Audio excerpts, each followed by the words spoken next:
Two people sit 6 feet apart across a lit dining table, breathing the same air, sharing the same blood, yet inhabiting two completely different universes. A simple question is asked. A silent wall is returned. In that single microsecond of silence, the human brain executes a quiet, devastating catastrophe. The parent perceives hostility and deliberate disrespect.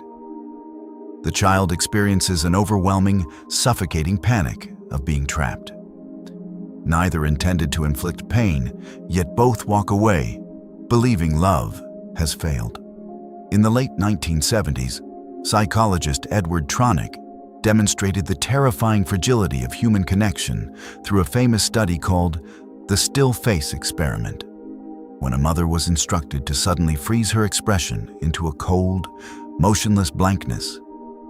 Her infant's physiological stress spiked instantly. The baby attempted to reconnect, grew visibly distressed, and eventually collapsed into a state of profound, desperate withdrawal.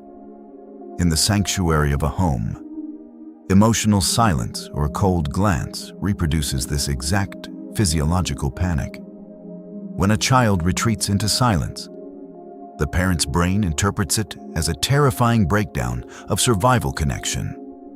When a parent presses for answers, the child's brain interprets it as an invasive threat to their emerging existence. We live under a comforting delusion that when two people care about each other, they occupy the same reality. Modern neuroimaging reveals something far more disquieting. You do not experience the world as it is. You experience the world purely through what your brain's specific biological wiring allows you to construct. Across generations, this neural architecture is radically mismatched. Consider a landmark neuroimaging study conducted at Harvard University. Researchers placed teenagers and adults into magnetic resonance scanners and displayed neutral, emotionless faces on a screen. Inside the adult brains, activity remained balanced within the logical prefrontal cortex. But inside the teenage brains, something alarming occurred. Neutral faces caused the amygdala, the brain's primitive emotional alarm system, to fire violently.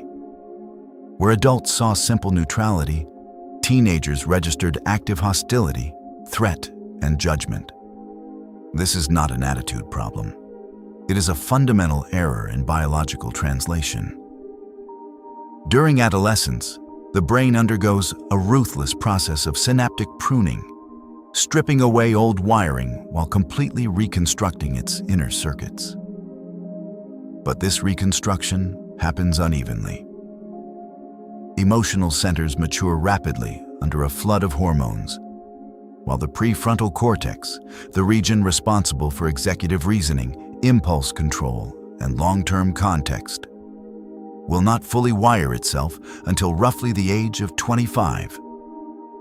The teenager is, in a literal biological sense, operating a high-powered race car without a fully installed braking system. Every sentence spoken across a room carries double the weight, translated by a brain hypersensitized to social rejection.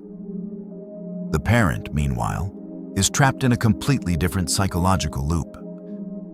The adult mind operates on dense neural schemas built from decades of lived mistakes, accrued anxieties, and forgotten scars. When a parent says, "Be careful," they are not simply addressing the child standing in front of them. They are attempting to shield that child from a ghost town of their own past failures. Developmental psychologist Erik Erikson identified this core struggle as the crisis of identity versus role confusion. The primary psychological mandate of youth is not obedience. It is individuation, the necessary, painful act of carving out a separate identity. To a parent whose entire life structure was built around protection, this natural detachment feels like deliberate rejection. To a teenager trying to discover where they end and the world begins, parental protection feels like an unbearable cage. Here lies the deep, mind-bending truth formulated by neuroscientist David Eagleman. The human brain is not a clear window looking out at the world. It is a locked, dark vault generating a constant internal simulation based on past predictions. When two generations speak, they are not communicating in real time.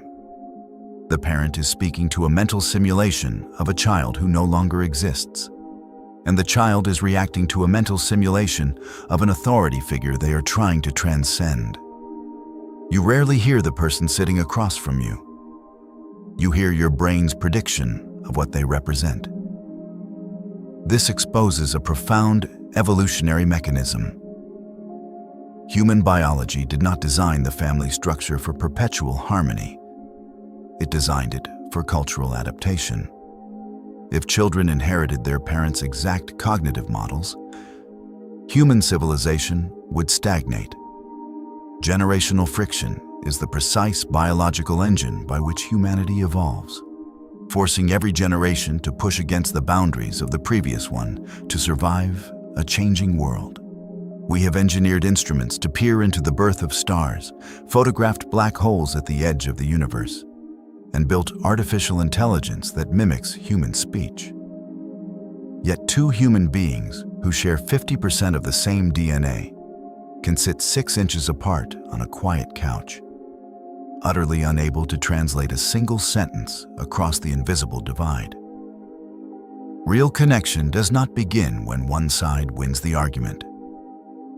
It begins in the quiet, humbling realization that the person sitting across from you is not attacking your world.